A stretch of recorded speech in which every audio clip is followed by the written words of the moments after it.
डॉकी में बोटिंग करने के बाद फिर हम लोग निकल चुके थे अपने नेक्स्ट स्पॉट के लिए, जो कि था लिविंग रूट ब्रिज।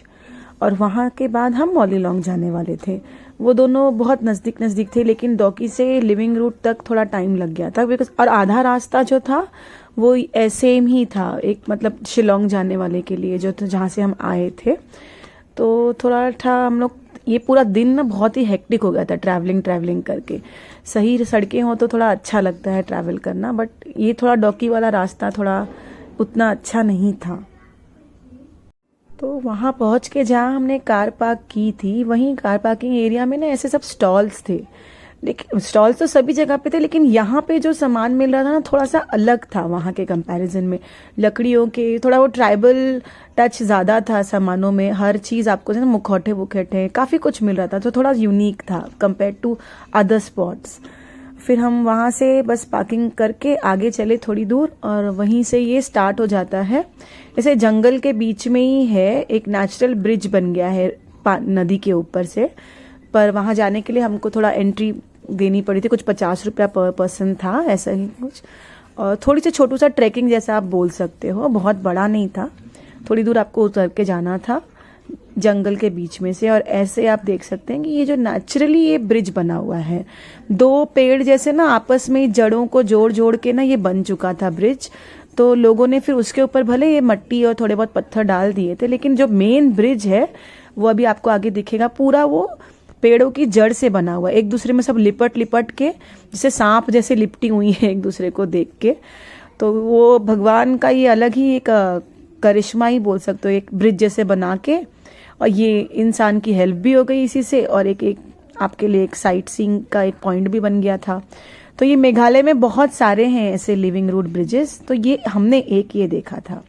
फिर हम पहुंच गए थे मॉलीलॉन्ग, जो कि है एशिया का सबसे क्लीनेस्ट विलेज।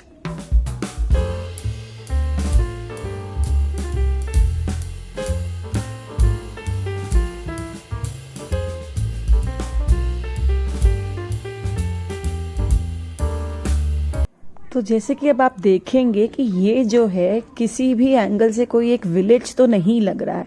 ऐसे लग रहा था जैसे कि हम किसी रिजॉर्ट में आ गए हैं। हर चीज़ एकदम प्लान्ड तरीके से की गई थी, मतलब फूल गार्डनिंग वगैरह, हर अलग अलग तरीके के वहाँ पे घर थे जो उनको भी खूब सजाया गया था। अब अपने में ना हर चीज़ थी वहाँ पे, जैसे कि अब ये एक चर्च है, उनका खुद का एक छोटा सा स्कूल था, ग्राउंड है, मेडिकल एड के लिए भी थे।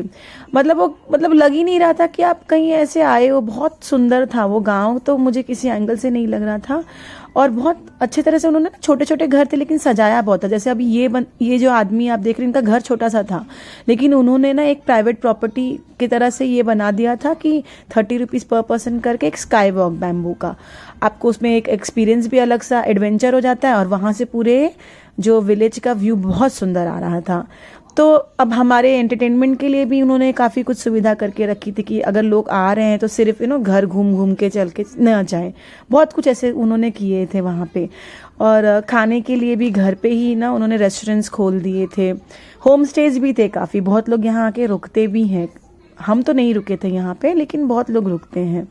तो ये वहाँ जाके एक अच्छा एक्सपीरियंस लगा भी। और सब मिल के ही सब कुछ मेंटेन करना रहता है उनको। सारे लोग अपनी अपनी एरिया जो है घर के सामने की इसी तरह से सजाते हैं और अपना मेंटेन करते हैं। कोई गंदगी नहीं है, proper drainage system, sewage system, मतलब बच्चों से लेके सब लोग एकदम हर चीज़ का ध्यान दे रहे थे, जो कि बहुत ही तारीफ करने लायक चीज़ थी।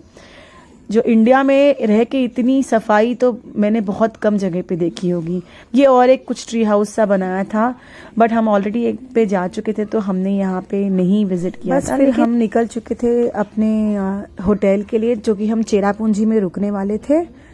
और अगर आपको ये व्लॉग पसंद आया हो तो इसे लाइक करिएगा, और मेरे चैनल को प्लीज़ सब्सक्राइब करना मत भूलिए। Thank you, thanks for watching.